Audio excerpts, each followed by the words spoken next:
Record Show. And co-host Marine Corps Map, coming to you on Monday and Tuesdays in Studio A, noon to 2 Eastern. And Studio B on Wednesday nights, 10 p.m. to 12 a.m. Eastern, with educational, instructional, information, and situational updates, often with wonderful guests on the current landscape in the U.S. and overseas.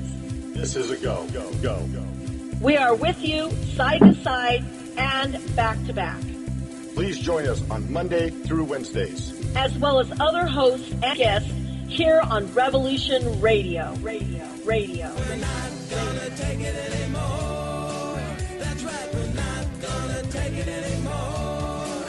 We said we're not gonna take it anymore. That's right, we're not gonna take it anymore. I'm Reverend Medium Tracy Lockwood, and I'd like to invite you to join me as I discuss life from a medium's perspective. I'll be talking about insights that I've gained through readings, with topics like your guides, angels, animal communication, past lives, our transition, and the afterlife. We'll take a deeper look at the metaphysical meanings of symbols and totems, and I'll give you some practical exercises to help you develop your own natural psychic ability. Join me on From a Medium's Perspective. The opinions expressed on this radio station, its programs, and its website by the hosts, guests, and call-in listeners or chatters are solely the opinions of the original source who expressed them. They do not necessarily represent the opinions of Revolution Radio and FreedomSlips.com, its staff, or affiliates. You're listening to Revolution Radio, FreedomSlips.com, 100% listener-supported radio, and now we return you to your host.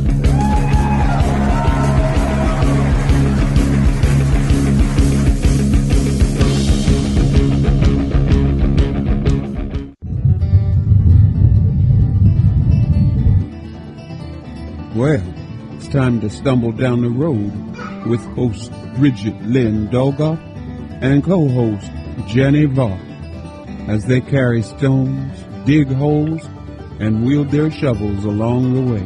On Revolution Radio at freedomslips.com. This is not a seated event as they talk, run, stumble, carry, dig, drag, laugh, fight, sing and pray, dance and kick and scream, and oftentimes fall. Hey, is that a stone or a buffalo, Chet? Now, here are your hosts for the next 2 hours on carrying stones and digging holes. But I won't be there. The hell I won't. Hey everybody, this is Bridgette Lynn Dolgoff, the host, one of the hosts of Carrying Stones and Digging Holes radio show on Revolution Radio. And today we're going to have my co-host Jannie Vaught. She's going to be on. But first, a little bit of information about our show. You can go to Revolution Radio, freedomslips.com, and you can click on the Studio A schedule, scroll down for the 1 p.m. Eastern Standard Time, and you'll see a bee with lots of pollen on its legs flying at a flower, and that would be us. Click on there, and then you can kind of get a briefing of our show and kind of who we like to be. So our bios are on there. Excuse me, I'm still sick after 7 weeks, but it is getting better. Also, while you're there on the website, we are 100% listener supported, so you can actually super cheap. It's like $6 a month to subscribe to our archives. You can go to the funding area and hold on one second. Okay, hold on one second. I think we got our guest, getting them online. Keith, are you there? I'm here. Oh, Thanks great. for having me. Great. Hold on one second. I'm just finishing the opening. Okay. Cool. Perfect. Okay. So anyway, we're listener supported, our radio show and our station. So while you're there on the website, go to the funding area, and we have tons of, different programs for heirloom seeds. So please buy as much as you can. Jannie and I support seeds, woohoo! And we support gardening and all of that. And if you want to help Jannie and I out, sometimes, she's rescuing little animals and farm animals, and she struggles sometimes to keep it all afloat with her permaculture stuff. And so if you want to help us, you can go to PayPal, and you can use consciousnessofelconomics@gmail.com to give us a little donation. And it will come to me, and I will make sure if I get it, I will share with Jannie, so she knows I will share. All right. Of course. So today we have Keith McHenry on. He is one of the founders of Food Not Bombs, which has been, around the globe for quite a long time. It's about feeding people in need and helping to take care of them. And one of the most I was in Taos in, 2007, I believe, and I got to meet Keith in Taos and see a lot of the things that he was doing. And one of the most amazing things about the Food Not Bombs movement is that it is volunteer-based 100%. There's no, legal structure to it. There's, no corporation, none of that. And it's individualized. Each person who gets involved goes ahead and organizes themselves, and then meeting at a group, Food Not Bombs groups, across the United States and the world, and bringing something to feed the homeless.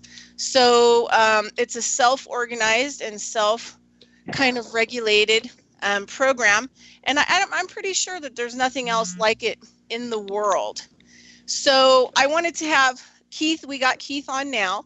And so, if Keith, you want to talk briefly about, your experience with Food Not Bombs, and then also too, if you want to talk about the school, which is also something that you're involved in, that's amazing. But I'm going to go ahead and give you a few minutes to kind of talk about yourself, maybe a little bit of your history and kind of where you're at now.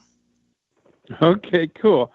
So, I got involved in doing Food Not Bombs because I was like an activist at when I was studying painting and sculpture in Boston University, and one of the and I found that it was really convenient to be a produce worker, set up produce in the morning, because then you get the whole day to to go to school and stuff. So I got a job at a place called Bread and Circus, which is currently a Whole Foods in Cambridge, Massachusetts. And organic I was hired because I'd been also a volunteer at the local food co-op, Boston Food Co-op. So I had trimmed organic produce. And so that's why I got the job. And I felt mortified at how much food I was taking off the shelf and just throwing away. So I started taking it to the projects a couple of blocks away on Portland Avenue. And one day we're all hanging out, and then everybody's like shopping for free, and we got to talking about this building across the street, and it turned out it was a laboratory for designing the guidance system for nuclear weapons. And so that inspired the idea of having the name Food Not Bombs. That was one of a couple of different things that inspired us to take on that name. And then I started going at the to these protests against Seabrook Nuclear Power Station. I was inspired by attending Howard Zinn's history class. I took American history with Howard Zinn, and so he talked about the protests, and I started going up to them, and it was one of my friends got arrested on May 24th, 1980, at an occupation attempt. And our idea was we're going to try to get into the site, construction site, and create like an alternative community, a free state inside the site. But the military response was really heavy. And then one of my friends, Brian, got arrested, and that started the actual collective that became Food Not Bombs. That day, we the 8 of us agreed that we'd first work on Brian's legal defense, and we started raising money by doing bake sales, which was completely unsuccessful. And I found a poster that said, "Wouldn't it be a beautiful day if the schools had all the money they needed and the Air Force had to hold a bake sale to buy a bomber?" So we decided to dress as soldiers and sell, and with that poster, and try to, get people to think outside the box. And in those days, it's hard for Americans to imagine, unless you are older, that there were virtually no homeless Americans in 1980 when Reagan became president, or was elected. And so we were concerned about his military policies and his connection to the banking industry. And in Boston area, there was a Bank of Boston. Its board of directors invested heavily in nuclear power and nuclear weapons, and they basically were kind of unregulated to a certain extent and profiting off of their depositors' money in these really death-inspiring programs. And so we decided we would set up a soup line outside the stockholders meeting at South Station at the Federal Reserve Bank, and we would dress up as hobos. But we only had like 8 of us, so it didn't seem like a soup line. And I went to the Pine Street Inn, which was a homeless shelter that had was started for the Great Depression and had kind of limped along up until that time. It expanded dramatically during it actually had to go get a new building when Reagan got pretty far along. But at the time, it was a small place, and I gave a lecture little speech to the guys living there in the middle of the night. They were sleeping on the concrete floors and stuff, and they showed up, and it was like a actual soup line, and it was that astounding experience, and one that really shocked pedestrians walking by and so on, that became Food Not Bombs. The guys that came to eat at the line said, "There's no food for homeless people in Boston. It'd be great if you do it every day." And so the 8 of us, quit our jobs and did nothing but that. And that started what we think of today as Food Not Bombs, collecting food, taking it to housing projects and to community centers and schools, battered women's shelters, and so on. And then serving meals on the streets, and often with theater or music, and always with banners and signs, and trying to connect people to the ideas that we're trying to promote. And one important one, which is kind of crazy, is not really debated more, it's not in mainstream media at all, is that we could end homelessness and poverty and deal with climate change and these kinds of things if we just diverted even some of the trillions of dollars that are spent on the military towards things that people really need.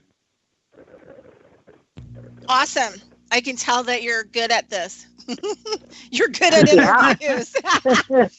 So, I've done this before a couple of times. Yeah, a lot. No, so Jannie, my co-host, she was involved. How old are you, Jannie? Do you want to tell people? I just turned 65. Yeah, so wow. Jannie was protesting on sites back when she was a young Chiquita Banana against the nuclear industry as well. Oh, yeah. Yeah. No, so they were pretty brutal back then, too. They weren't very kind with their, their poison sprays and their water guns and their batons, But, some of us, Vietnam started us. And I am Keith. I'm Jannie. Nice to meet you. And I'm familiar with your work. And I really started as a young, right out of high school at the U of O, marching down right off the U of O against Vietnam. And then Kent State happened, which really fired us up. And I don't believe any of us were violent. We weren't we were just singing and marching. And we had our little slogans. And even then, we were about going and second picking off fields in Oregon and bringing it in and giving away food because we had already seen, we were hungry too, And we started bringing in food. Yeah, your own belly kind of gets you started. And then from that, I branched into nuclear, because I knew none of that was any good. none of it. And then, how we kind of grow and protest. And my big question for you, Keith, is compared to the 1980s, let's jump all the way up where we are now. What is the big difference? What are you seeing? Well, it's really fascinating because actually it's, the protesting in the 80s, it seemed like we were, maybe it's because of the way, media and the internet and stuff didn't exist in a lot of cases back then. It just seemed like we were and I remember the 8 of us thought we were the only vegans possibly in the world. And people thought we were, they would be shocked. We would try to explain what the food was we were giving out at our tables and why it was, had a nonviolent focus to it. And they thought, wow, you don't look Hindu or something. They just assumed that you were probably, that only people that ate like that were people in India. So that one situation, it's kind of amazing that now that like vegan is so massive, that so many people say they're vegan. And I think that there's some reports saying it's like, it's one of the most rapidly growing diet changes in the world and lifestyle changes.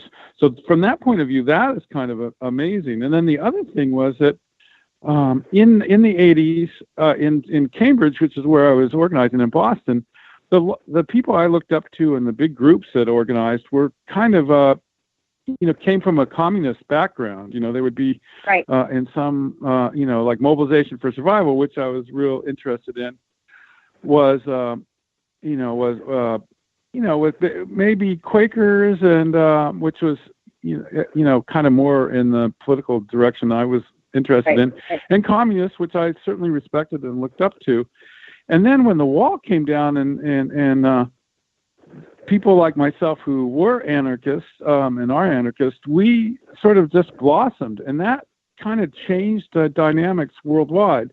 And one of the things for Food Not Bombs that was crucial at that time is that Food Not Bombs movement became huge in the former communist bloc. It just like took off. And so there was this kind of period where it was not yet capitalism and it was no longer communism, where young activists just took the principles of Food Not Bombs so to heart that that's been their life ever since. And they started taking over, because one of the other things I helped organize was a thing called Homes Not Jails, where we were taking over abandoned buildings and housing the homeless in San Francisco. And they're still to this day like community centers that were taken over by Food Not Bombs activists, and in that transition, and are still used today as hubs for our cooking and for concerts and things like that. So I think that aspect was an interesting historic event that really propelled our ideas around the world: the vegan, nonviolent, direct action, like solidarity, not charity. These kinds of things that you now see painted on banners in Food Not Bombs groups in the Philippines and so on. And then, oddly enough, the other confluence, the other thing was that the Food Not Bombs, being a decentralized, non-hierarchical movement based on 3 principles, lent itself to the advent of the web and of email. So we already have a global network when the first website started going up. And I like on the 20th anniversary of the first website, I realized that the foodnotbombs.net was one of the early posted during the first year of the public use of the web. And so that, the web was a great decentralizing way of communicating and sharing ideas. And so that really helped. And the other thing, I think, between the Vietnam War and now, because I was a young person, I did attend some protests, and I was definitely, I read On Civil Disobedience at the height of the Vietnam War when I was in the 5th grade, and that changed my view. That Thoreau's essay in the back of Walden. And, there was kind of a way of turning off the protests by turning off the draft. Now the economy is so brutal, and the impacts of things like climate change and of, the rise of the far right and all these things, that it's not so easy for the government to just change a policy and get rid of the distress and protest. So on that way, I've seen a lot of the Food Not Bombs organizers will stick to it for decades and decades, and they might move to other movements, to organizing and different strategies. But Crime Think has like a book called Recipes for Disaster, and the woman that wrote the entry for Food Not Bombs in that book said that, starts out that Food Not Bombs is a gateway drug to activism, and it's true. So there is this kind of deeper, more thought out, more complex, more ongoing resistance to what's happening. But then at the same time, it seems like we're not getting this momentum that we had in the Vietnam War, where right, it's massively, it's so huge, and it's kind of appalling that we had 500 days of Donald Trump and the things that are going on, and there isn't really a massive uprising. And part of that is, I think, the Democratic Party, which was totally capitalist and pro-corporate during, we can remember the '68 convention where the left was viciously attacked by the Democrats. But they definitely have a stranglehold on organizing in a lot of ways, and people have not yet woken up to the co-optation by Democratic Party of real anger towards the way society and the environment is going. And at some point, hopefully that will happen. People will just say no to Trump, which is the basic idea of the Democratic Party now, is actually not a solution, and it's not really where the issue and the crisis is. And hopefully that will.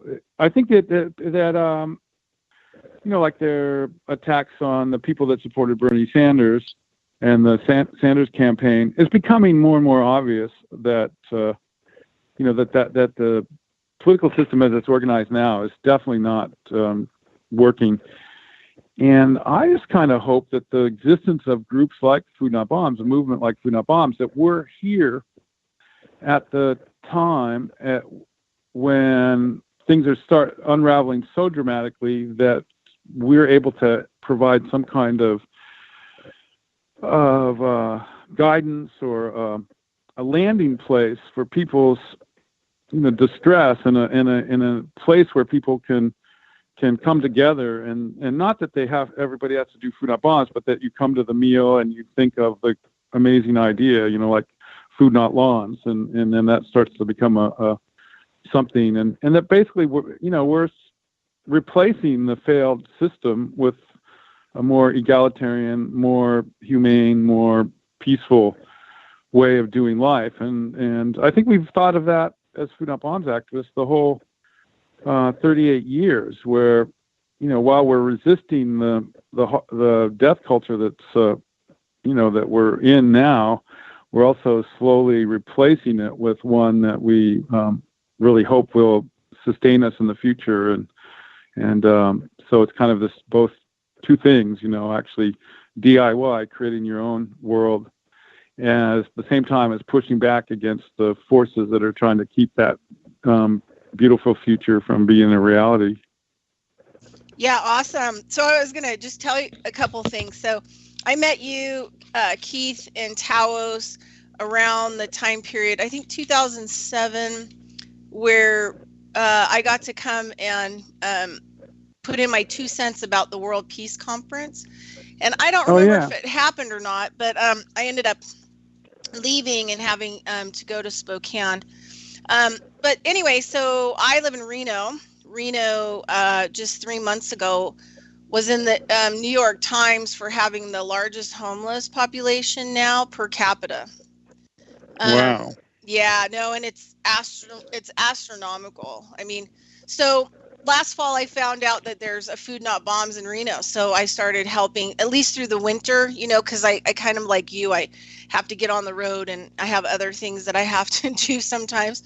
And because the winters here can be super, super harsh, we're at 4,700 feet elevation, and Reno typically is kind of a harsh kind of Republican state where people's views of homeless is that, they must deserve it. Mind you, I've been living out of my car since 2006.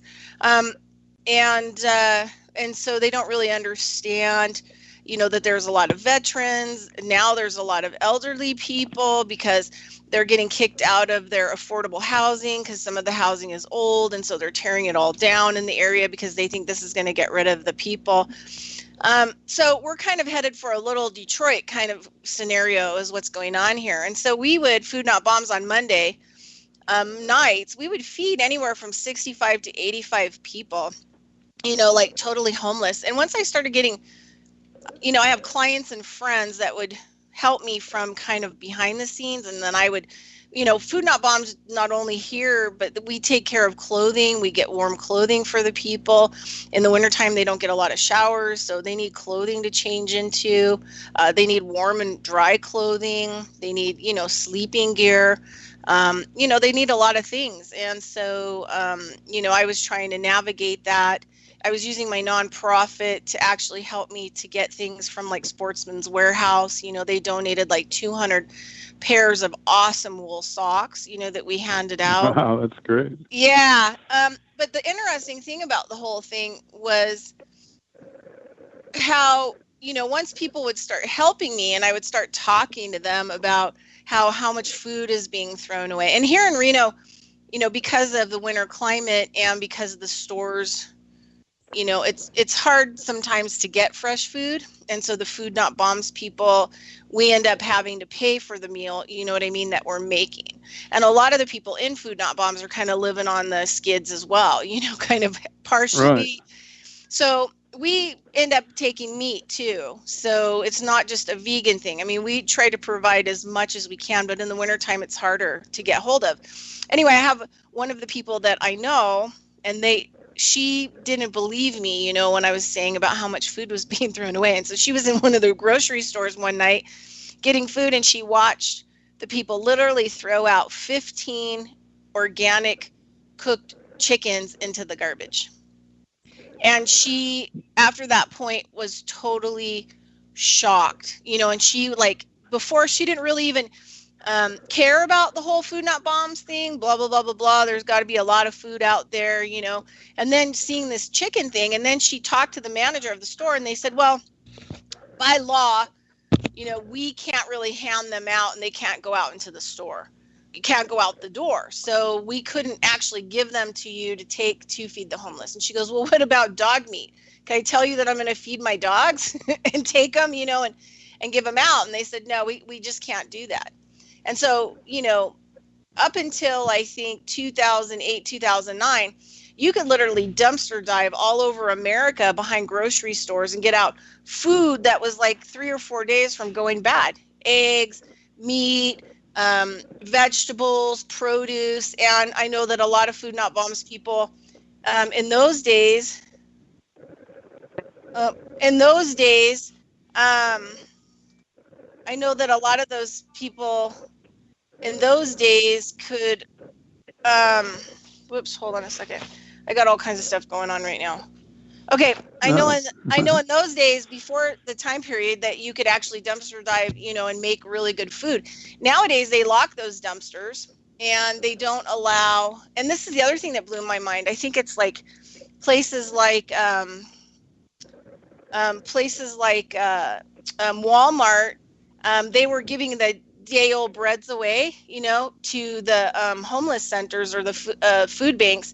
And then because they were losing money, the people who were making the bread, they made a kind of a thing here in Nevada that they have to throw the bread away. They can't give it to the food banks. So it's still it's complicated, and it's pretty hard, like in the Reno area, you know, to make sure that these people get fed. There's a lady who feeds 600 homeless people every Tuesday night here in Reno. 600 Wow. people. So I know that you travel a lot and you're dealing with a lot of, you know, the homeless situation. And I know that you've been arrested, and I know that you've been tortured in jail for your belief systems and standing up. So do you want to talk about you know, some of those experiences that you're seeing now with people and what's going on that you think we really like need to put our focus in on, because it's. Yeah, well, you know, it's interesting to hear that you're talking about a huge increase in homeless people in Nevada, because when you're I live now in Santa Cruz, California. I ended up having I lost the use of my left leg, and due to a herniated disc, and then I've been recovering for the last year here, and I was in actually my disc herniated exactly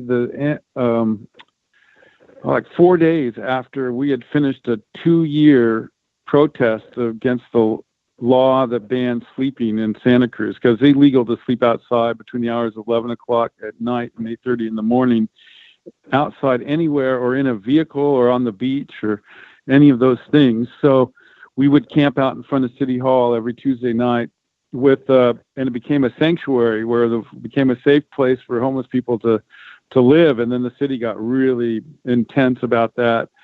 But so what I started to see a year ago was it was the first. I've been doing this for 38 years, and I was 37 years at the time. And for the first time ever, 4, 5, 6 people would approach me at the beginning of each month saying they had become homeless.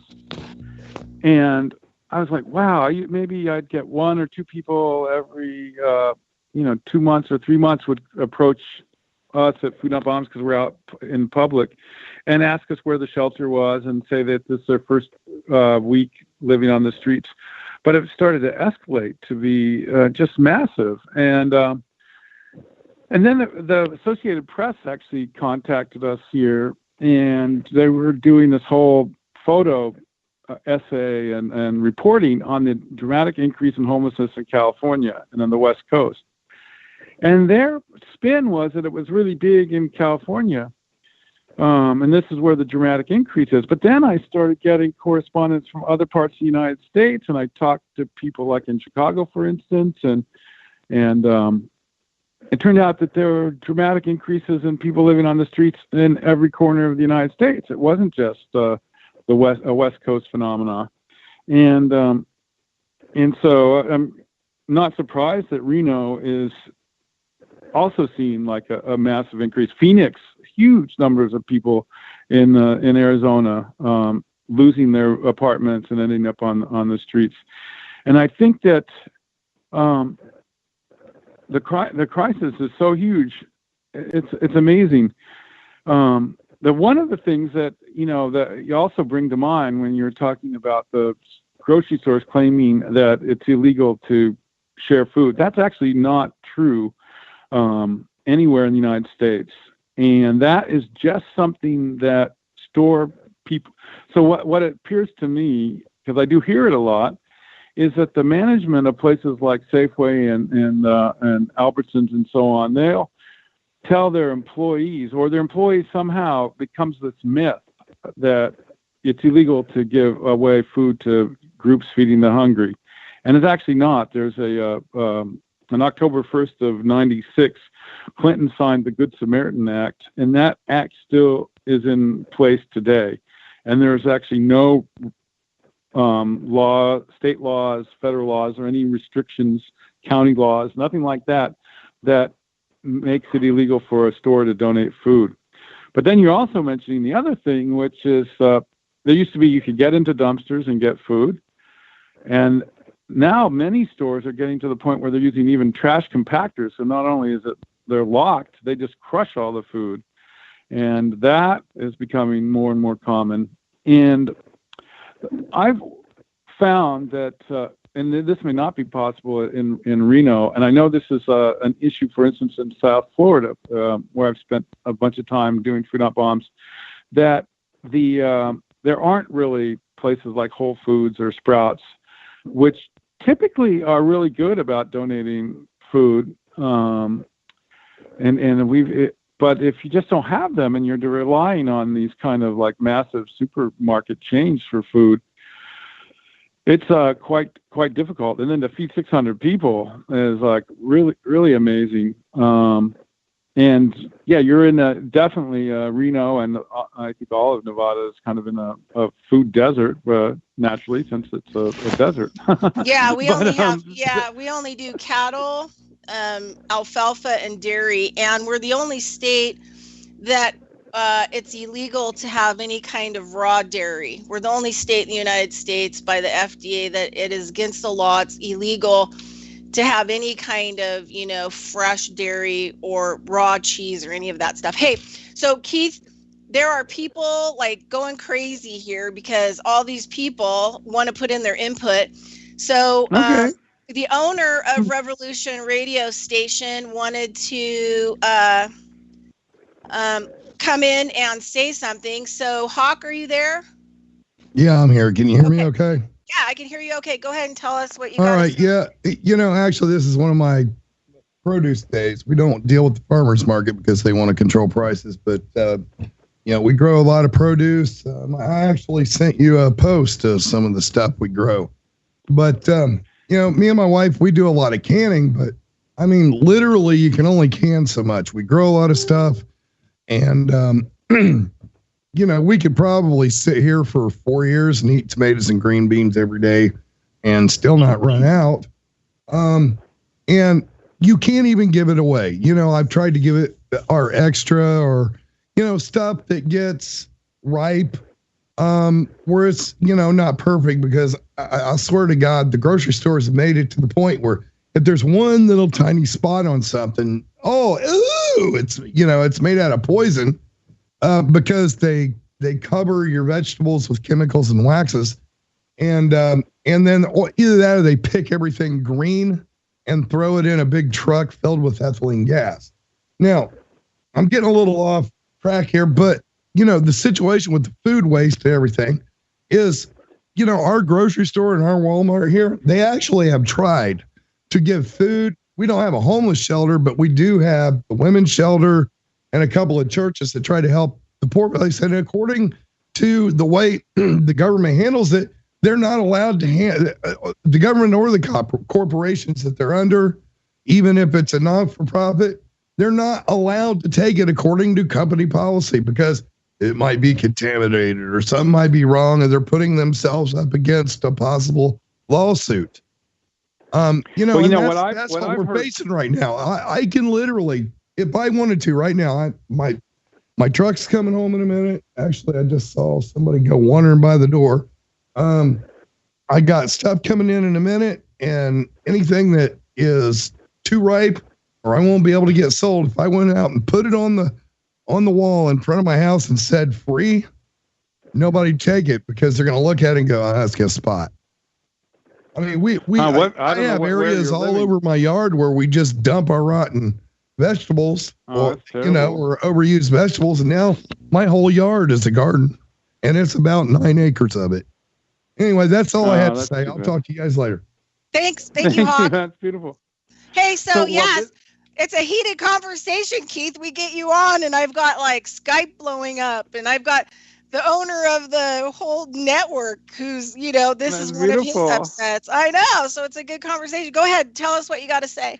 Well, yeah, I mean, it's interesting because I don't know where he is, because here this is crazy. And I mean, we're in the organic, heaven in Santa Cruz, and we get, needless to say, like our problem is we have like sort of like what he says, is we have more food than we can physically handle, and so, but what we do is we just we will put out crates of produce next to, like, actually there'll be a lot. We have about 150 to 200 people line up every Saturday and Sunday, 4 o'clock to eat.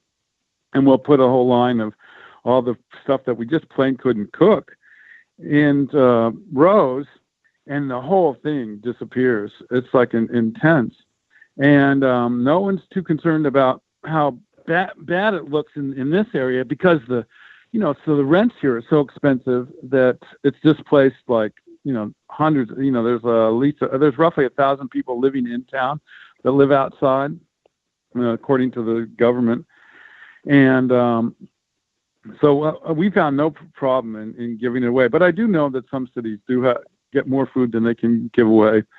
But that seems to be getting to be less and less. And it is that, like, the corporations, this is what I think about why the companies will not, they'll tell you that it's illegal to give away food or won't give it away, is that they're hoarding it. They're intentionally withholding the food so that the prices stay high and they make the most money. And I think that's basically the bottom line. And they just try to pass on the blame to the government, which is, like I say, untrue. There's a lot of myths around homelessness and hunger in America. And we were actually influenced, the 8 of us that started Food Not Bombs, by Francis Moore Lepay's book, Diet for a Small Planet. And that was one of the inspirations for going vegan, was that you could feed a lot more people on the same amount of land if it was plant-based than it was meat-based. And so that was one of our things. But also her 12 myths of hunger was like a really important thing. And it's not that we can't grow enough food or there's not enough, ability to do that. It's that it's political and economic manipulation to maximize profits for a small number of people that causes world hunger. And if you look at in my last book, Anarchist Cookbook, that I write about the potato famine in Ireland. And if you read the manifests from the ships leaving Dublin and Belfast towards the United Kingdom or towards Britain, you see massive tons of food was grown in Ireland, but it was all shipped to the people that could pay the most money in London and Liverpool and Manchester.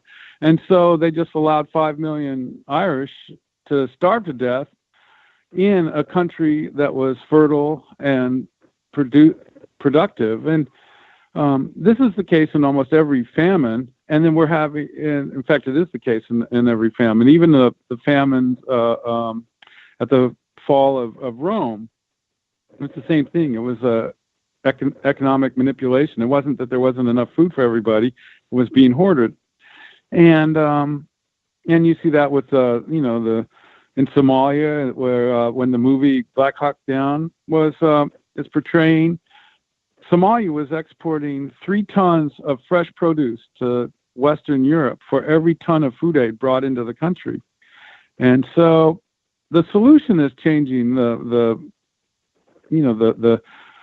idea of importance of food. And sure, people growing it need to be paid, and I think that's super important. But at the same time, food should be considered a right and not a privilege. And that's one of the fundamental statements that Food Not Bombs has on its flyers and so on. And so yeah, I think that's. And I wanted to mention another myth that people have often heard. I hear this all the time, that our city has the best shelter and the best stuff for best services for the homeless. All the homeless come to Reno. I'm sure you hear that. And the other one is every city buses their homeless to our city. But every city says that they have the best homeless services and all the homeless come to their town. And every city says that all the homeless are bused to their city. And it's just a way of closing your eyes to the fact that you can't have such low wages and such high housing costs and not expect to have massive numbers of people living on the streets. And then the mental health issue, a lot of people go, well, Reagan let the mentally ill on the streets, and that's why we have homeless all over. Actually, a lot of people are completely sane and completely do not abuse substances. None of that is going on at the time that they become homeless. They just became, they had a divorce, they had a medical crisis, they lost their housing, they got evicted. That's like the most common thing now, is just the landlords kicking people out, and housings for that kind of thing, just for almost no cause, just to increase the rent. And people ending up on the streets, and then, imagine living on the streets. You get woken up all the time. You can't get a good night's rest. The CIA used sleep deprivation as a form of torture, and so I think a lot of people end up having mental health problems once they become homeless, because of just the very nature of trying to be a homeless American is so stressful that it would cause anybody to maybe turn to alcohol or drugs, or to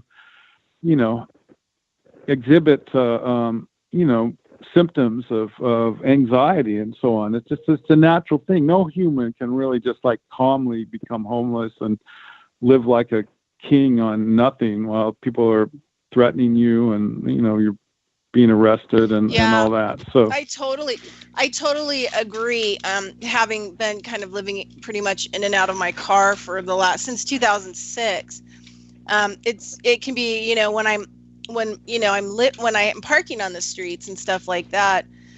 It's really stressful because it isn't going to be right when you park, but like law enforcement and stuff will come like right at the moment where you finally like fall asleep, and want to knock on the car, or, so I haven't really had a lot of torture or abuse, but it's very stressful, and it's a really difficult thing to talk to the people around you about, so I just try to take the post-traumatic stress disorder of it and try to turn it around into kind of my meditation, you know what I mean? So I don't have long-term effects from it. But I was going to say, so the city of Reno, because I call Nevada the cabal state of the world. I mean, it literally is.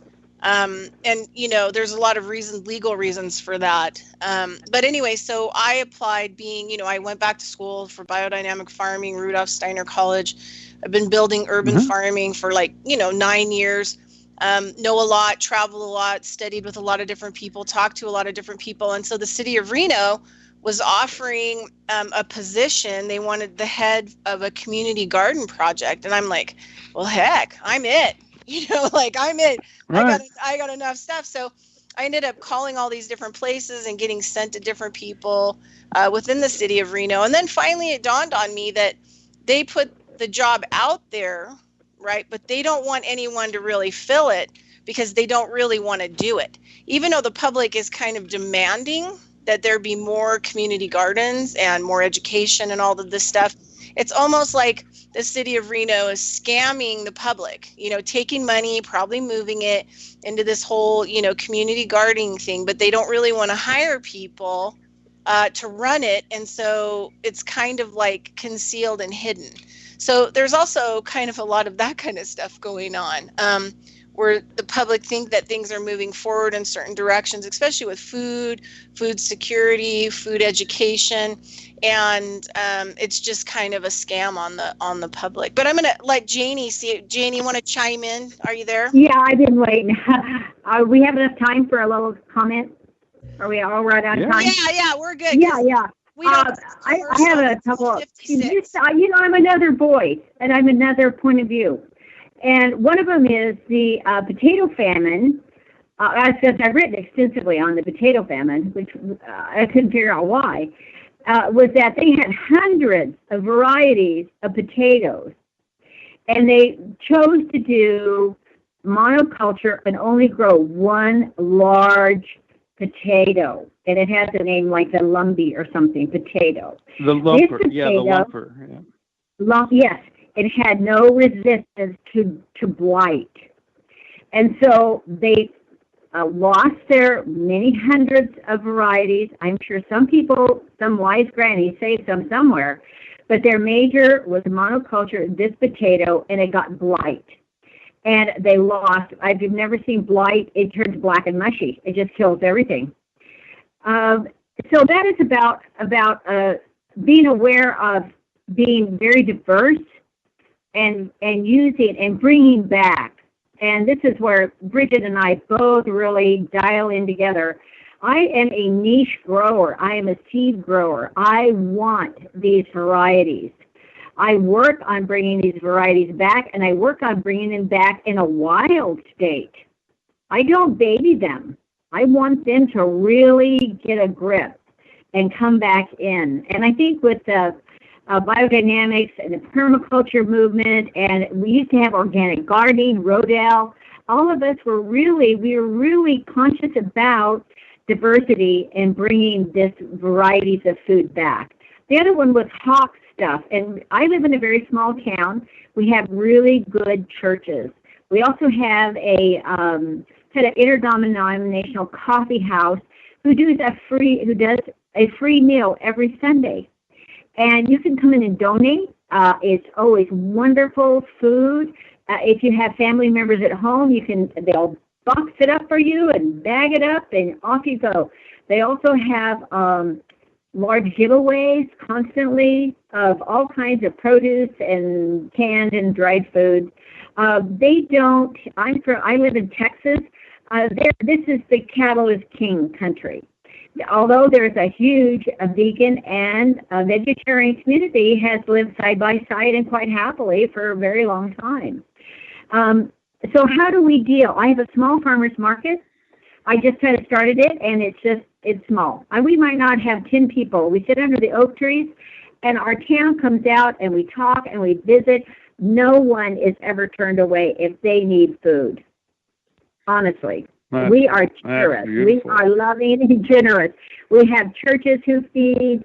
We don't have homeless. If someone is parked, they are taken care of.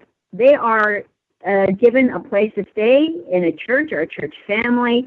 That is the difference in the consciousness in a small town as opposed to you get lost in a mass bunch of population. How do I deal and other growers deal with, I take my excess to the church, and if I can't give it away, I give it back to the earth. I'm a composter. I'm an organic grower. I do not waste anything, and I am horrified when I see food thrown in a trash that goes to a dump or put in plastic, That is, to me, is a great sin. And so I think it's everyone in individual consciousness and what can I do. As I was in practice as an alternative healing and massage therapy, I never turned anyone away. And people will somehow pay me. I call it equal energy exchange. And I think when we kind of get into this groove and consciousness is that we're all people. We're all, I know this sounds kind of airy-fairy, but we're all holding hands on this great planet Earth, and we're all about our earth care and our human care and fair share. Those are three F's of permaculture, which I really drew me to permaculture. Earth care, people care, fair share. And that we love and we share.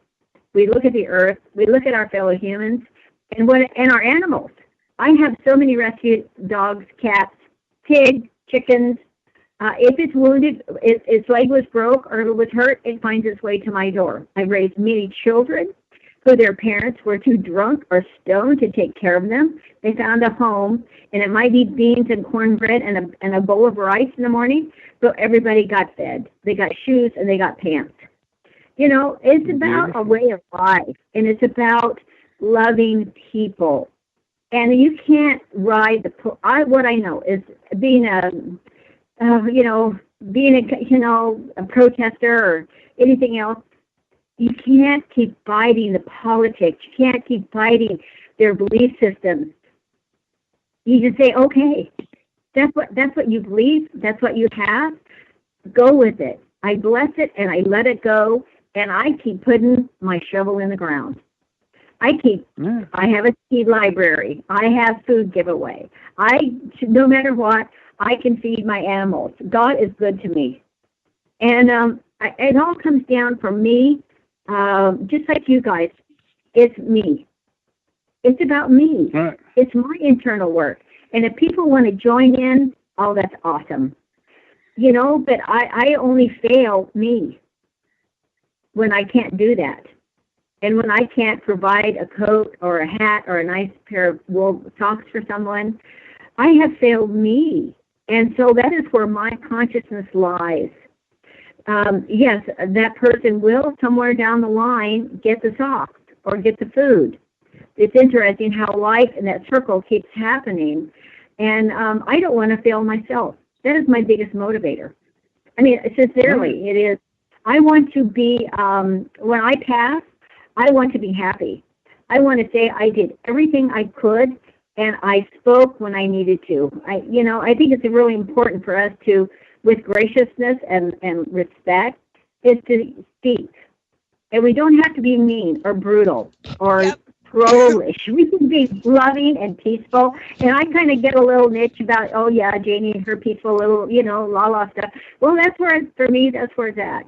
I can soothe a child and feed an injured animal more with a sweet word and being kind than brutalizing anything or being mean. Right. So there's my 2 little cents, It really is about a consciousness. Beautiful.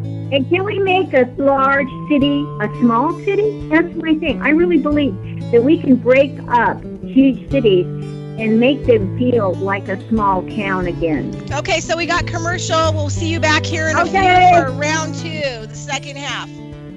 Awesome. Bye. Thanks. Bye-bye. Bye-bye.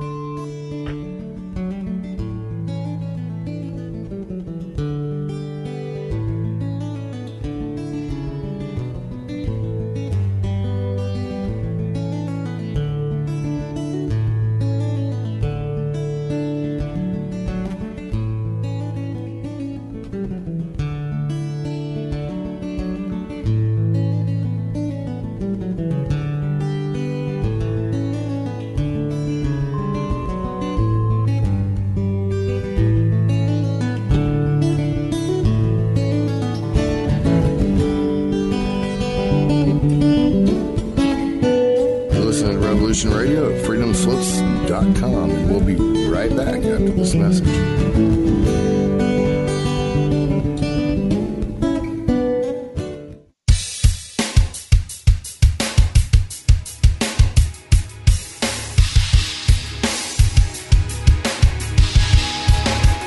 Enter into a world unseen on Raven Star's Witching Hour. You will encounter eclectic topics from the realm of spirit brought into our matrix of truth. With your host, the Solaris Blue Raven. Solaris will bring you an array of unique guests covering topics from ghostly spirits to amazing anomalies, covert technology, UFOs, and shadowy global events. And that's right here at Revolution Radio, freedomslips.com, Saturdays, midnight till 2 a.m. Eastern Time. Revolution Radio, where information never sleeps. Let the magic rise.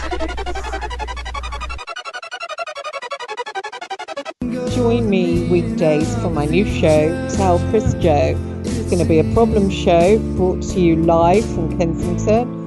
Thursdays, I'm dealing with hot topics, heated debate, what's new around the world, and ring-ins to discuss listeners' problems and offering considered and heartfelt solutions. So join me, Chris Hart, for Tell Chris Joe. Stop what you're doing, grab a cup of tea. I'm coming live from Kensington. Relax, let me entertain you with a coffee bar online. Listeners' very personal problems. So that's Thursdays, 2 p.m. in the afternoon, Revolution Radio, freedomslips.com. See you there. It's going to be lots of fun.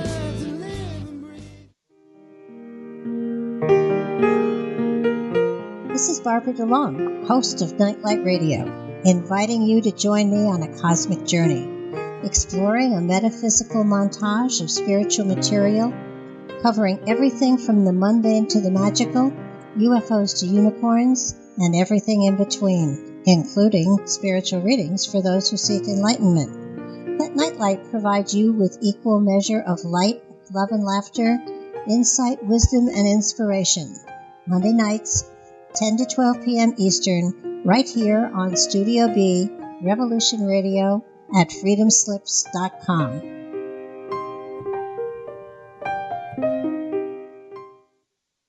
The opinions expressed on this radio station, its programs, and its website by the hosts, guests, and call-in listeners or chatters are solely the opinions of the original source who expressed them. They do not necessarily represent the opinions of Revolution Radio and freedomslips.com, its staff, or affiliates.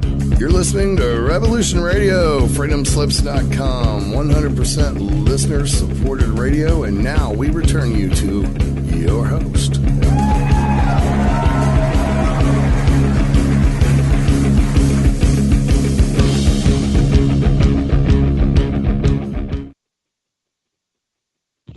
It's Carrying Stones and Digging Holes, radio show on Revolution Radio. Anyway, somehow we have lost Keith, and so hold on one second. And let me see. I'm going to leave a message. Somehow he got tossed off, or something happened. Hold on a second. Hold on one second, please. Anyway. Hey, Keith, it's Bridgette. Hey, with Carrying Stones and Digging Holes. Oh, hold on a second.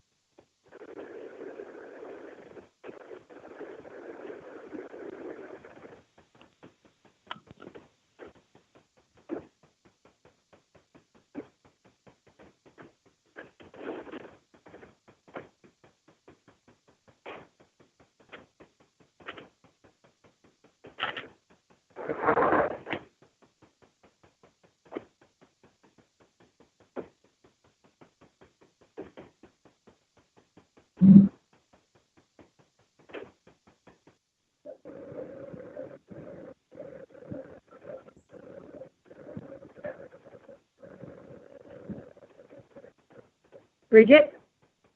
Hi, Bridgette. Okay, cool. This is Keith with Food Not Bombs. Sorry. Are we back? Yeah, I'm back. Awesome. Did we lose Bridgette?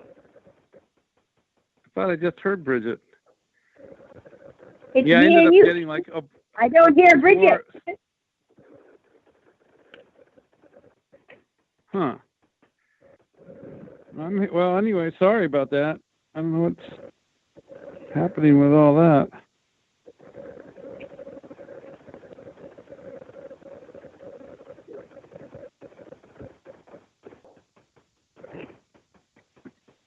Hello? Hello, is it me and you? I didn't even know if we're on the air. Hi, that's awesome. I was waiting for Bridgette to come back on. Because I don't have a computer. I thought I heard her briefly announce her. I thought she announced her name there for a second, but right on. Yeah, back to that subject. If you and I could just visit for a minute, I don't know if we're on the air or not, but what I am finding is because of the pressure put on for liability into the grocery store type food. They feel like they're liable, within liability if someone takes the food and gets sick or something. But that has made a real deficit in getting good food to needy people. Well, it's more and more difficult. Yeah, see, it's a myth, though. See, that's the problem. The problem is the corporations. You're absolutely 100% right. There's no liability at all. You have no liability. So, yeah, but some of these store owners have their employees convinced that it is. Yeah. Yeah. It's just outrageous. That's. Yeah. They just. I had one friend who did produce in Taos, New Mexico, and his family was really poor, and he was so upset at that he had to destroy all the food. He just couldn't believe it. Yeah. He couldn't even take. He said he destroyed like $1 million worth of produce a year. Oh God. Okay, I think that is so. She's back. Yay! Now that we can hear you. Yeah, we were talking anyway. Yeah, I don't have my headset, but everything went funky, and then it decided that it didn't like the headset, so it dumped me off, and I couldn't speak or talk, so I unplugged it, and it seems to be working now, but, you know. Beautiful. So there we go. So I wanted to kind of, I wanted to just kind of,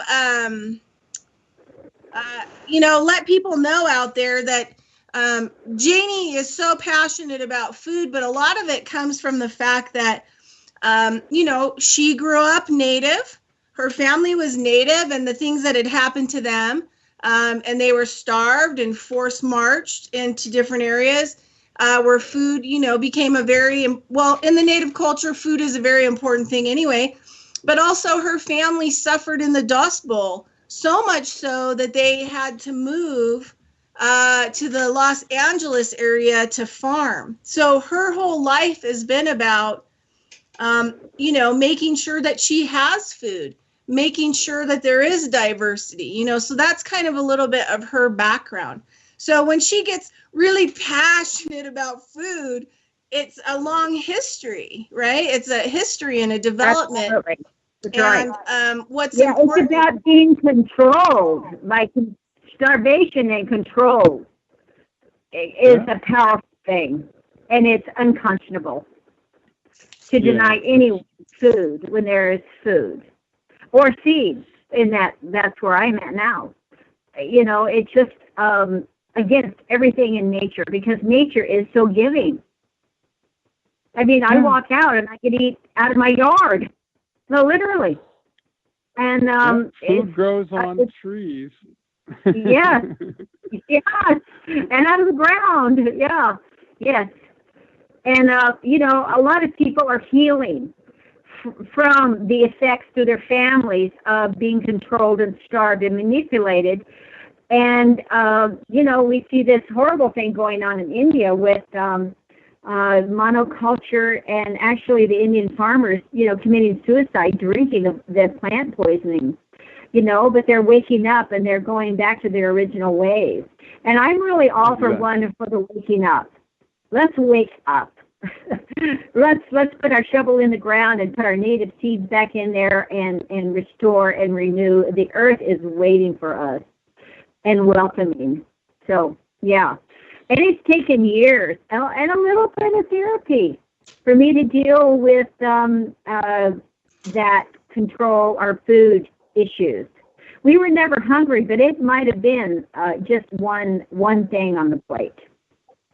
You know, we were always fed, but it might not have been, you know, what the abundance we have nor the variety we have now. You know, I never experienced jackfruit until last week.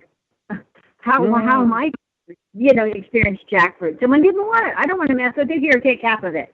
I was like, oh my gosh, really? So I totally been into jackfruit for a week. You know, it's lovely. It's juicy fruit, delicious, you know. And how could all of you walk away because you don't want to take the damn time to cut it up? Really? Right. Okay. That's incredible. I got a knife, you know, I can do it. Yeah, it's really interesting. My dad would say they're spoiled. They're kind of spoiled. They don't want to have to go out there and pick the beans or, you know, get the corn and then clean it and then cook it. You know what I'm saying? There's this whole breakdown with food that is, and to me, it's the good parts. That is, it's all about the growing and the harvesting and the preparation. And like I canned 4 gallons of plums the other day. Wow. And then I sold plums. And I was with my bowl at the farmer's market, just giving away, here, eat, oh, taste this. And everybody we'd just giggle and talk and eat. And to me, that is my little path, my little journey for healing, because I don't know if those people have the same kind of wounds I do around food. Since it's, you know, you can live with without a lot of stuff, but food, air, and water are pretty essential. You know? Exactly. Yeah. It's can't live without that. That's for sure. Yeah.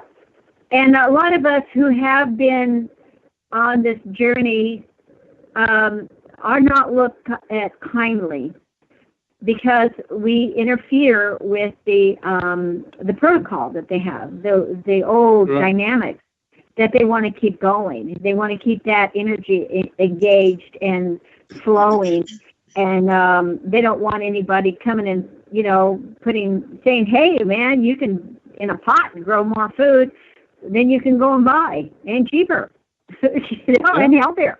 Yeah, yes. I'm all for putting seeds back in people's hands. Give them a little dirt. Yeah, me Even too. if you go deep down into Mexico, that's where you find the good corn and the varieties. And there's always a tin coffee can with a geranium growing in it. I was always fascinated with the geraniums, and the flowers. And they always had flowers. And they're so generous. And we have closed our doors. And we did 18 years out of the Phoenix area. My son is still there. And what we saw happen from the small community is that these box houses with barely any room to walk in between, and the automatic garage door opener. And they drive up, they'd hit that garage door, they'd go in, they close it, and you never saw them. I see my neighbors all the time. I know who's sick, I know their dogs, I know their grandkids, they know mine. If my car breaks down, there's someone going to help me, or whatever. And some of this separation is really, for me, a part of the big block from us fulfilling our natural giving and sharing. And not everything has a dollar value. I don't believe in money. Quite honestly, I think it's a curse on people. And that exchange of natural energy is where we are bartering, or, whatever, was really where we should have been. And then that control mechanism got in with money. And it really hurt humanity. That's my speech. I always say that. That's my speech. Yeah, it certainly has. Someone else talk now. So I just wanted to report, and then we'll talk to Keith about some other stuff. But there's a report coming in on the Reno Food Not Bombs. The Reno and Sparks Police Department has decided to evict like 35 homeless people and their encampments along the river. And they've been going out and warning them. The ACLU had stepped in for the last 3 years because there's nowhere to put these people. We don't have those kinds of resources here.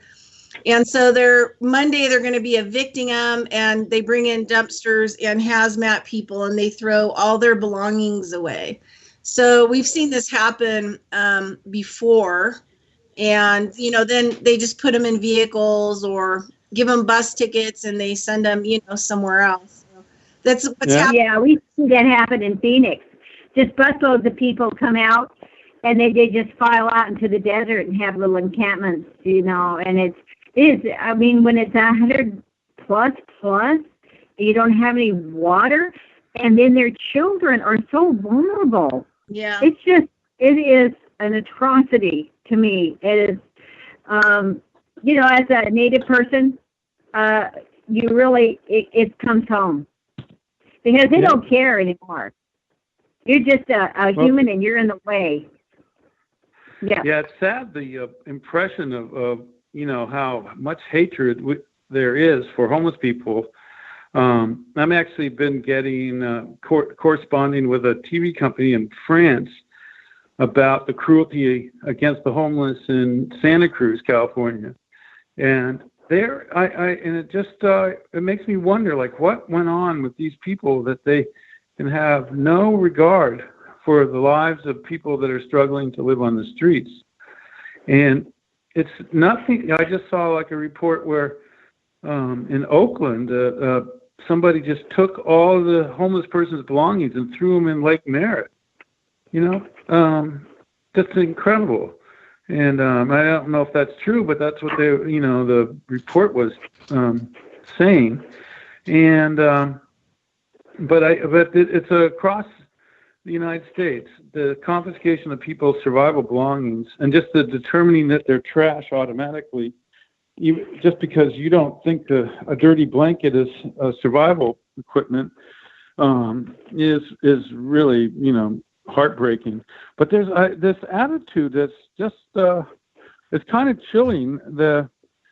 I really fear that the dehumanization of people living on the streets could lead to, maybe not exactly what happened in Hitler's Germany, but that kind of internment of people, the dehumanization. Like you can't, it's very good you can't be racist, and, people frown on people being misogynist and, vocally misogynist and stuff, although that's kind of changing, sadly. But anybody can say some demeaning thing about a person living on the streets, and it's like in polite company, and no one bats an eye. They go, of course, they're all drug addicts. They're all horrible. They should be cleaned. They talk about cleaning up the homeless. And the laws in America against being homeless are just, incredible. They make new laws here in Santa Cruz in like every few months against homeless people, thinking that somehow that will be the final solution never or something. No, it just makes more paperwork for those people up there. Yeah. Yeah, and it just frustrates people living on the streets. Like there are people that have $20,000 worth of camping tickets in Santa Cruz. You could almost rent a hotel room for the amount of money a ticket is for. In fact, you could rent a hotel room. It's like almost nearly $500 if you're caught sleeping outside. And hotel rooms are expensive here this time of year. I think they are $400 a night, but still, that's like outrageous. And then their credits, people's credits are ruined. I found out I tried to rent an apartment myself here, and because I have criminal cases from the past from feeding the homeless, I was turned down because if you have any case at all from any convictions for feeding people or something, you're not allowed. They bump you off. So you can go, oh yeah, well, you're a risk. You had a criminal record, so you can't rent our apartment. And every person living outside has, almost. I can't imagine how you can live outside and not end up with a misdemeanor conviction eventually. It's just. Well, and the other thing, is that there's a lot of food banks, and there's tons of food at these food banks, and there's lines of people, and they get tons of food. But if you don't have some kind of government ID to present when you go into the food banks, you can't get food. So that means if you're homeless and living on the streets, you are probably not going to know where your birth certificate is. You can't manage this stuff. What do you think? These people have a filing system, and when you're homeless, they throw all that stuff out as they move you around. So it's impossible for you to ever figure out how to get your stuff. And a lot of them aren't drinking, and a lot of them aren't on drugs, and a lot of them they were the middle class. Many of them were making $200,000 a year. I was talking to this guy who was a corporate accountant. Yeah.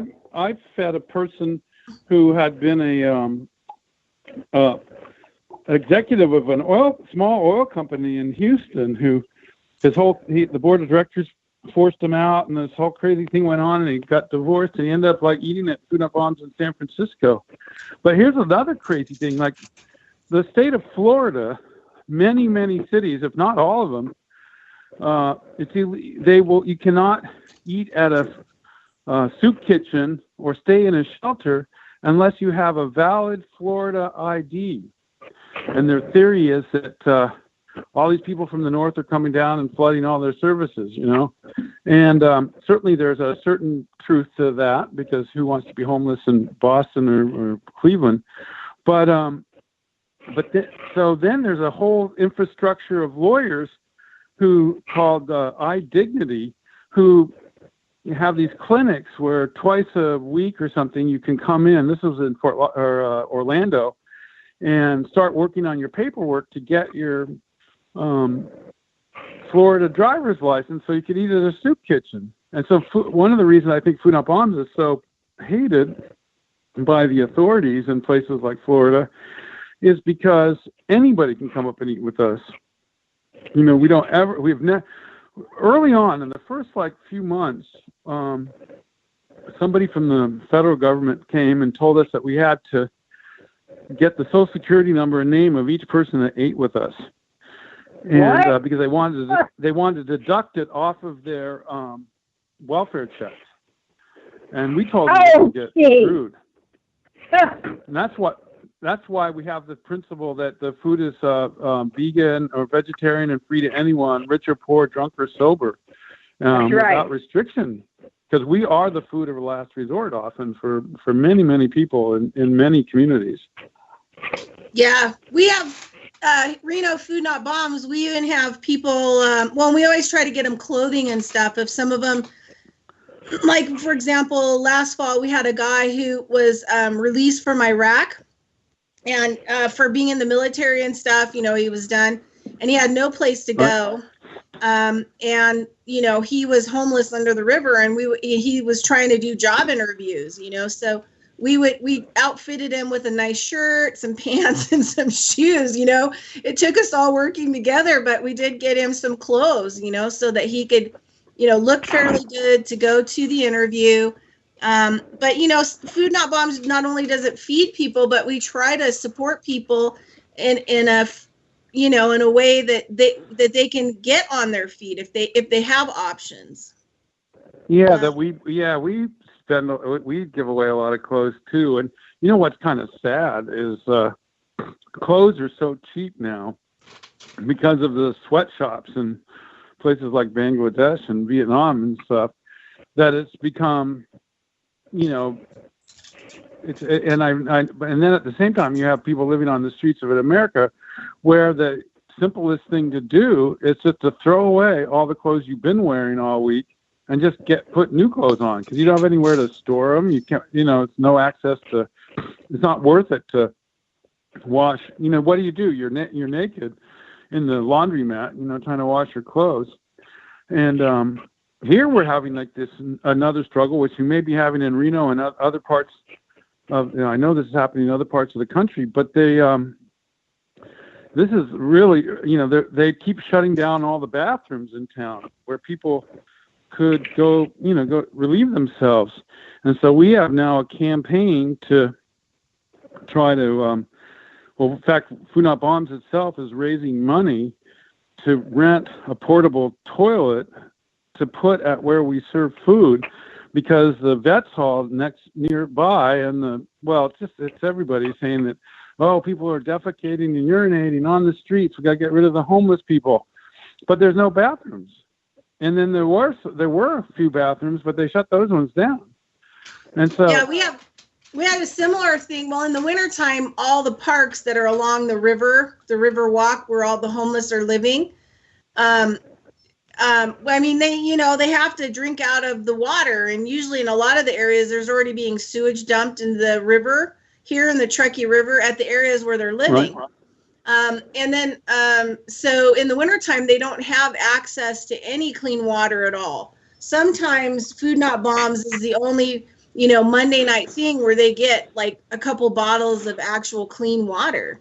And there are no bathrooms in the winter because they lock them all.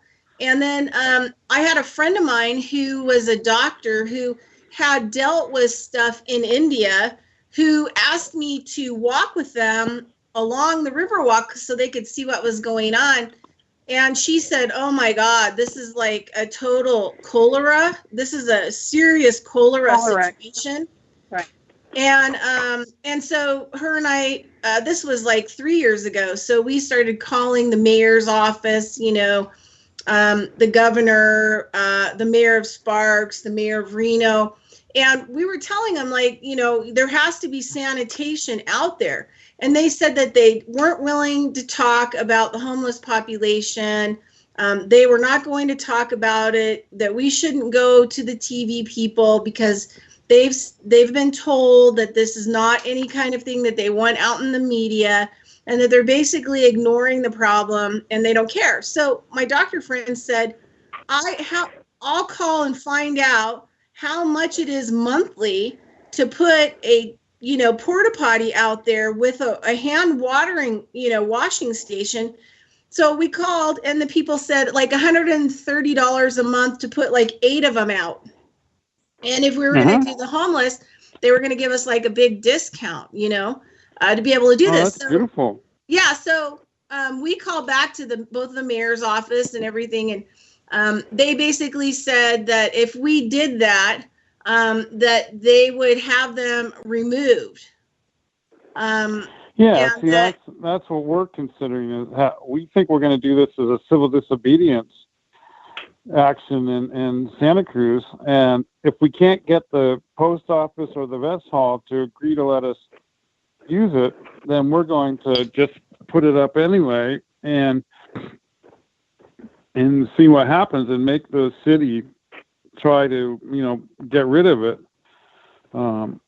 In the face of no bathrooms. It's like, so you can't have it both ways. If you're got to get rid of the homeless because they're going to the bathroom outside, and then, you want to provide a bathroom, but no, you got to, you can't do that too.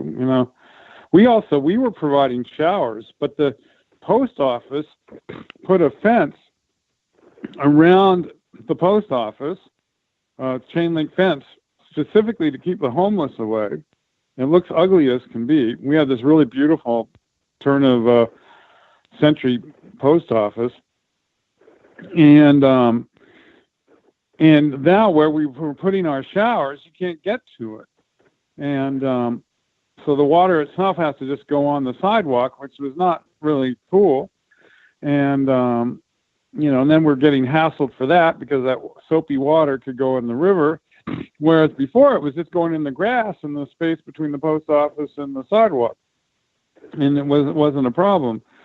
So, and it was amazing, and we have a really free market every Saturday and Sunday at our meal, and when people bring people all over the city know to bring their used clothes there and all kinds of used things, books and stuff like that, and it is amazing. It's like there'll be people just are so excited to find. I'm gonna have to. I'm gonna have to come visit you on my trip this fall and help out and just see what you guys have going on there.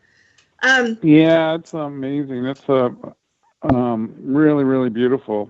So I have a couple questions as we come into the last 25 minutes. One, do you want to talk a little bit about the school in Taos that you founded? I know that you're not there anymore, but it was a pretty cool place. Yeah, that was a really great project. And if I had not become so injured, I would have probably continued to do it. And I may restart it there, but I'm thinking of doing it here in Santa Cruz instead. So what happened was, I was able to get an acre of land as a result of a drunk lady hitting me, and I got an insurance settlement and bought this land. And people from all over the world would come there for 2-week times, and we would work every morning. We would have like a meeting and decide what we want to do as a group. And we would do different permaculture experiments. We would do adobe brick building. We made 3 large hornos. We would then have the local people from the Pueblo come over and teach us, help us make the hornos, but also they would teach us the proper way to bake foods inside the hornos using like the cedar and everything. And then we also had a lot of field trips where we'd go to the Rio Grande River and go swimming, and we'd go hiking up in the mountains. We'd go see other farms. And then also I would teach cooking and ideas on how to do food not bombs. And so one of the things I was trying to encourage was, back in the, I became the director of the Leonard Peltier Defense Committee in '97 through a series of odd. I was on tour actually, and I was staying at the Peltier office when the FBI was shutting it down. And so Leonard begged me to save it, and I did, and stayed there for 3 years. But during that time, that was in Lawrence, Kansas. But during that time, there was a FBI informant in the San Francisco Food Not Bombs group, and he was able to get to kind of diminish the organization to the point of being like just a bucket of soup in the middle of the night, and no reference to Food Not Bombs, no banners or signs, no attempt to outreach to people.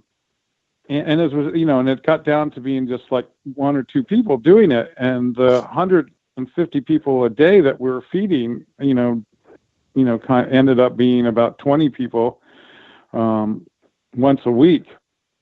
So I was really disappointed to find this out, and so I wanted to have this the Food Not Bombs Free School be a way of encouraging getting the most out of doing Food Not Bombs, including things like we had a whole section on Bikes Not Bombs where we would teach bike repair and bike maintenance, and we'd build bikes. And then we had another encourage puppet shows at Food Not Bombs meals, and we did all kinds of how to write a script for a puppet show, how to make puppets. We would do, our permaculture thing we call Food Not Lawns, and our hope was that people would return to their communities and start organizing their own Food Not Lawns gardens and getting the communities to take over abandoned lots and grow food. Eventually, I had a FM radio station that was set up there where people could experiment with doing low broadcast, low watt FM radio broadcasting. We had experiments in alternative energy. We made hydrogen from water, and we had a whole solar panel thing. We also had made a 3D printers, and then that we could use there, and created our own 3D printer out from a 3D printer.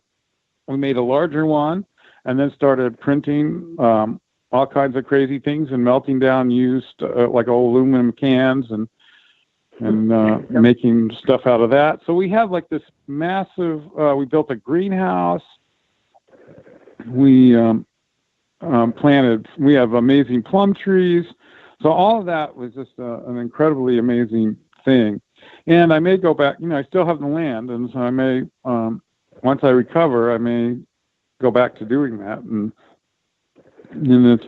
But for now, I've been having people come to Santa Cruz and hang out here, and then we do the same kinds of things. But it's just not all on one piece of land. We go to the Homeless Garden Project and do gardening there. We have we are blessed to have a donation of compostable bowls and forks and plates. So we have this really hugely elaborate composting operation, and almost everything from the meal gets composted. And then we make so much food, and sometimes we'll have a little bit extra, and people go, "Oh, we have extra food," and I go, "Well, remember that was going to be compost before we got it, and now it is compost, and everybody got to eat as much as they want, so don't feel bad about it." So anyway, what do you think? What do you see in the future? Where are you really going to focus your attention? Where do you think your attention and maybe the other people need to focus their attention? Let's just say in the next year, in the next 5 years, and maybe, 10 years. What do you think is valuable? Well, I think that creating this idea that we are not really going to be able to depend on the government and the corporations to really support us. I believe that a lot of this infrastructure that we're seeing is going to collapse. I think I have a sense that the 5 to 10 million homeless Americans that are living with us now are going to become, 40 million homeless Americans living with us. So it's a matter of us setting up our own communities, our own living situations, our creating a sense of community where we support one another, in that we push back on government and corporate efforts to try to keep us from surviving, basically. So I think Food Not Bombs is a really great foundation for that eventuality.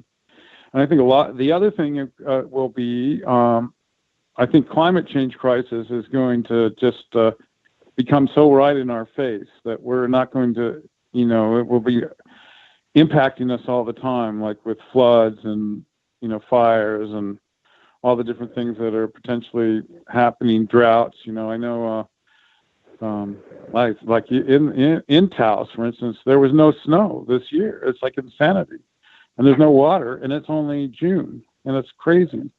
So, I think, getting the spirit that we can all work together to provide ourselves housing, food, clothing, medical care, these kinds of things is going to become very, very important. And so that, I'm like, I kind of have a short-term vision of trying to do something on the 40th anniversary of Food Not Bombs, like maybe a world gathering, but world gatherings that are actually on each continent, on 6 of the 7 continents, and that a lot of it is done by, we share with each other across the world by Skype and so on. We get to know how big our community is and share the ideas and solutions. I was at an eco camp organized by Food Not Bombs in the Philippines. It was just amazing. So there's things that we can learn from chapters all over the world. And then also for Food Not Bombs groups to continue to be part of their local communities. And one of the things I point out in the first 2 books I had on Food Not Bombs was, we really build trust and reliability because we show up every week, and we show up. I know we try to be on time every single time, and little things like that build trust with people that maybe are not yet homeless, and with the people living on the streets and the people throughout the community, that you're reliable, you're going to be there, you're going to. So even though it's a meal and it's once a week or twice a week or something, as things fall apart, people are going to look to us to try to pull things together. And I noticed that with Katrina, for instance. Food Not Bombs was the principal food in New Orleans. We were the only regular, reliable food in New Orleans after Katrina for the first 8 months of after the hurricane. Wow. And that's what I think we're kind of in that regard. Now, the other thing one other point, but I don't know if there's going to be like what we used to call the 100th monkey phenomena around this. But the government the U.S. federal government just came out with a report that the Pentagon lost $21 trillion that's unaccounted for. And it makes me think, like in 1980, the 50 guys from the Pine Street Inn that came to eat with us, that was actually March 26, 81, were, that was a huge percentage of the total homeless population of Boston at the time. And one of the things that was happening was a lot more of the resources were spent on education. Like in California, you could go to college for like $100 a semester, and now it's like $100,000 by the end of the time you graduate from state college here, that you're in debt. And housing was like used to be when in 1980 you would think that a quarter of your income would go to housing. Now it's it's like 80% of your income is expected to go to housing. These kind of things need to, we have to wake up particularly the American people, because we're the ones that are most wasting our money on aircraft carriers and nuclear weapons and so on. And, really come to terms with that crisis and start redirecting our what taxes that are paid to stuff that people actually need, and to change this mindset that, it's okay to let millions of our people live on the streets while we fund the largest, military in the world. Half of all military spending on earth is spent by the taxpayers of the United States on our military. Half of all the oil that is burned by the United States is burned by our military forces. It's this huge resource, environmental crisis inducing, economic and political system that just has to be completely turned around. And I think slowly we are. There's a lot of, when the Roman Empire fell, part of their whole thing was they had this massive from their perspective, global military force that was just draining their resources. And, there's so many parallels, like lead in the water. Here we've got like lead pipes that are leaching into people's drinking water in the United States. Then I read as a elementary school about, Rome having lead in pipes and causing the dementia that ended up destroying the empire. Did we learn nothing in 2,000 years? It's incredible. So anyway, I thought, so that's some of my ideas. We have to just replace this kind of economic and political system with one that is sustainable, and it's going to be a race against time. So you just look out 20 years from now, let's hope there is enough of something put together that we are still here doing things. There's Guy McPherson and some of these people are, a lot of climate scientists are basically saying that we could be extinct within 20 years. So, yeah. So I don't want to end with a bleak thing, but that's a possibility. So I think a lot of people are waking up too at the same time. And yeah. Another thing too is like we have to remind people out there who are listening that what you do with your money, and if you don't have money, and what you do with your time is most important and most valuable. So if you have extra income and you want to feed the homeless, or you have income that you can buy a large piece of property that you could allow people to start, grassroots projects on that can help a lot of the situation, whether it's farming or growing food or educating and teaching people about alternative power. Or, if you don't have any money, I live pretty much in my van. So, and I still was, I go to the food bank, I get food. Sometimes I get a lot of food. So I was making meals in locations where people would let me make meals, big pots of vegan chili or whatever else. And I would go down and feed the homeless. So a lot of it has to do with like what we individually choose to do with our time, because our time is just as valuable as any kind of currency that there is. And so I always try to tell people that, one person, look at Keith here. He's been at this 38 years, and I bet he never even thought it would come to where it's come. And everything that he's learned along the way, good, bad, indifferent.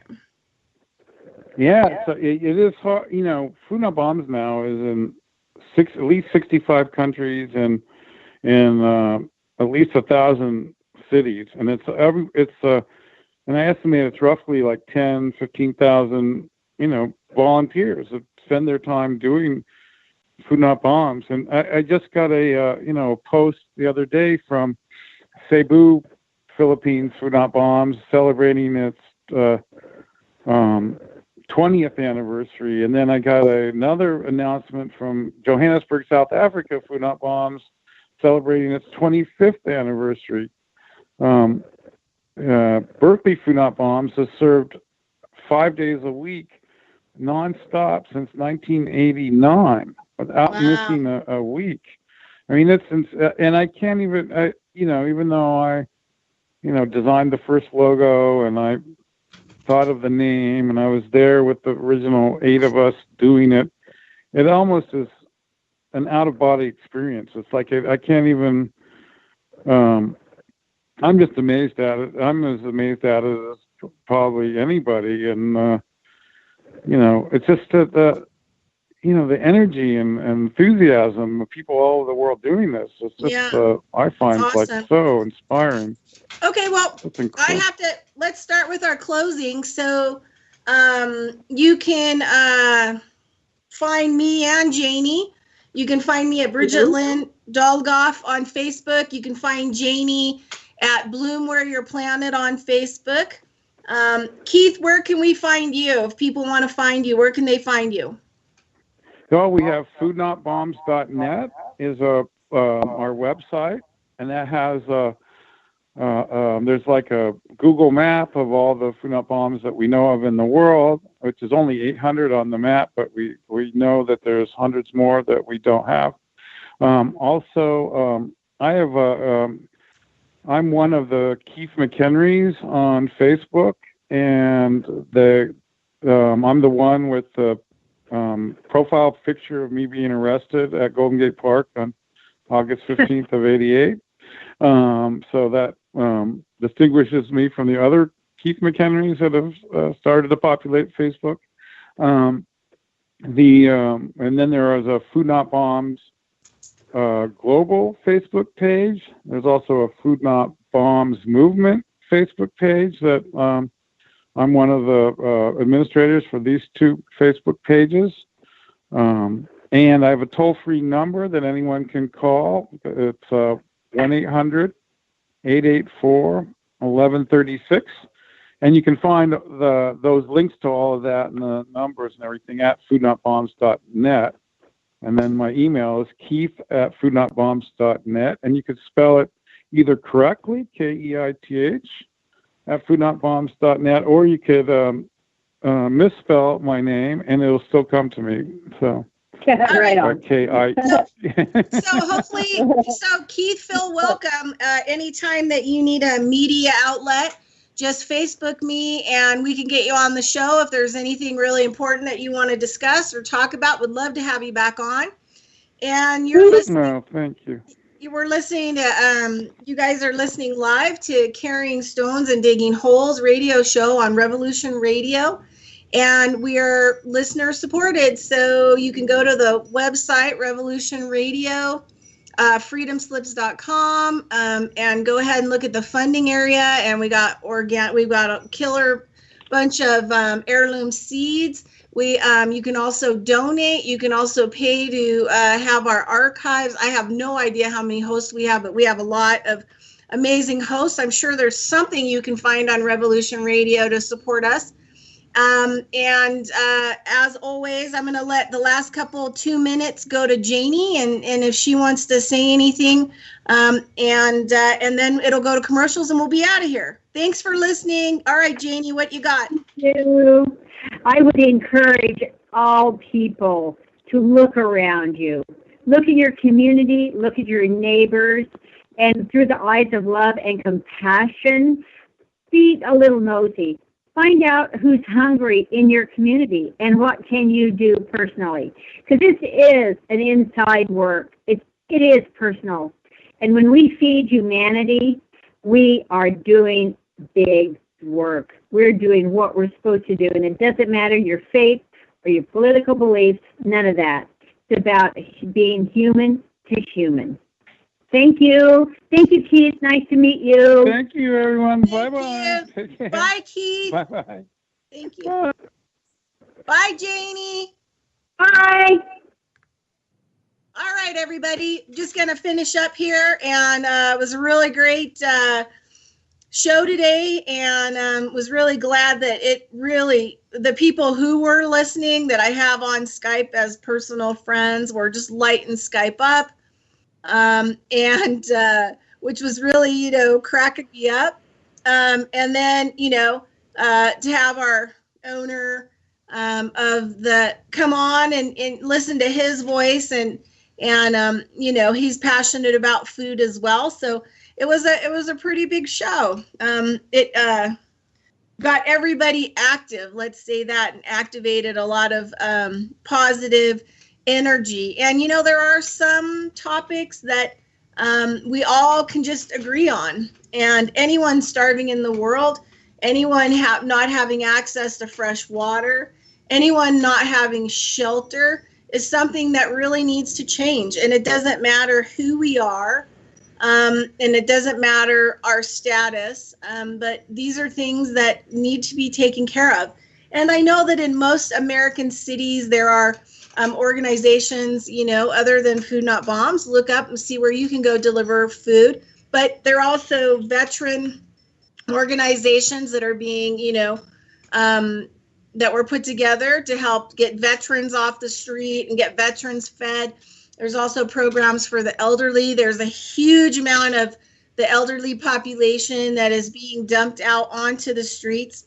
So please, even if you only have time, get out there and see where you can volunteer. See what's going on in your world, and get active in your world, because you are what is going to change it. You are the person that could make a monstrous difference. Like Keith, he had no idea what kind of difference he would create. Or Jannie, she's got a seed bank, and at the library in her town, she started a small farmer's market. They make sure in her town that no one is homeless, that nobody doesn't, everybody has food in her small town. So she moved there 8 years ago, and she's made a huge difference and built a whole permaculture system in her yard, in which, she can harvest food and also take some to the farmer's market, and then also take it to the places where everybody's getting free meals once a week. So, look into it, do what you can. There's no reason anyone should not have access to food. There's no reason anyone should be homeless, and there's no reason that anybody shouldn't have access to fresh water. Anyway, Bridgette Lynn Dolgoff, host of Carrying Stones and Digging Holes radio show. Thank you so much for listening, and do the donate and help our show stay on, and help Revolution Radio stay on, and all the amazing things.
Radio at freedomslips.com, and we'll be right back after this message.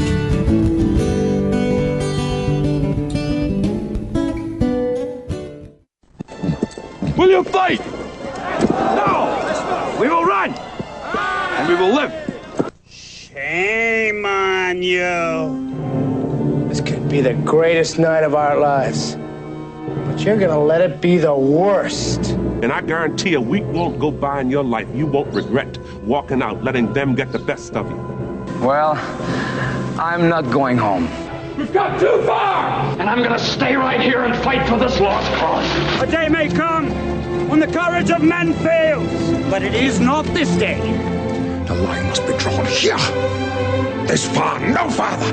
I'm not saying it's going to be easy. You're going to work harder than you ever worked before. But that's fine. We'll just get tougher with it. If a person grits his teeth and shows real determination, failure is not an option. That's how winning is done. Believe me when I say we can break this army here. And win just one for the Gipper. But I say to you, what every warrior has known since the beginning of time. You've got to get mad. I mean plumb mad dog mean. If you would be free men, then you must fight to fulfill that promise. Let us cut out their living guts 1 inch at a time. And they will know what we can do. Let no man forget how menacing we are. We are lions. You're like a big bear, man. This is your time. Seize the day. Never surrender. Victory or death. That's the Chicago way. Who's with me? Clap!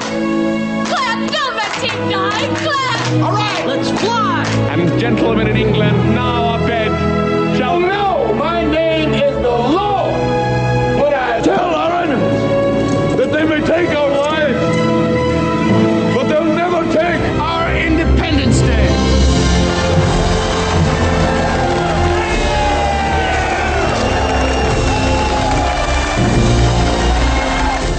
Revolution Radio, freedomslips.com. One world coming together to bring freedom home. You don't need to expect us. We're already here. This is the people's war. It is our war. We are the fighters. Fight it then. Fight it with all that is in us. And may God defend the right. Warning, warning. We gotta stop them! They're gonna kill us all!